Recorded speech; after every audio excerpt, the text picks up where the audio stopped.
ନିଗମାନନ୍ଦ ବିହାରଠାରେ ରବିବାର ଚୈତ୍ର ଶୁକ୍ଳ ପ୍ରତିପଦା ତିଥି ଓ ଭାରତୀୟ ନବବର୍ଷ ଉପଲକ୍ଷେ ଅଷ୍ଟପ୍ରହରୀ ନାମଯଜ୍ଞର ଶୁଭାରମ୍ଭ ହୋଇଯାଇଛି।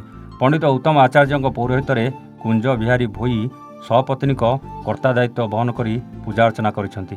ଏହି ଅବସରରେ ନିଗମାନନ୍ଦ ବିହାର ପଡ଼ାର ଶତାଧିକ ମହିଳା କଳସ ଯାତ୍ରାରେ ସାମିଲ ହୋଇ ଜିରା ନଦୀରେ କଳସ ପୂଜନ କରିବା ସହ ଏକ ଶୋଭାଯାତ୍ରାରେ ବାହାରି ଯଜ୍ଞ ମଣ୍ଡପରେ କଳସ ସ୍ଥାପନ କରିଛନ୍ତି।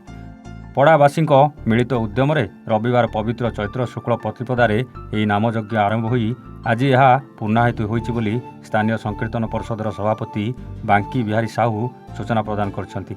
ପୂର୍ଣ୍ଣାହୁତି ଅବସରରେ ବରଗଡ଼ ବିଧାୟକ ଅଶ୍ୱନୀ ଷଡ଼ଙ୍ଗୀ ଓ ପୂର୍ବତନ ପୌର ଅଧ୍ୟକ୍ଷ ପ୍ରଶାନ୍ତ ବେହେରା ଯୋଗ ଦେଇଥିଲେ। ବରଗଡ଼ରୁ ବିଜୟ କୁମାର ମିଶ୍ରଙ୍କ ରିପୋର୍ଟ, A1 ଓଡ଼ିଶା।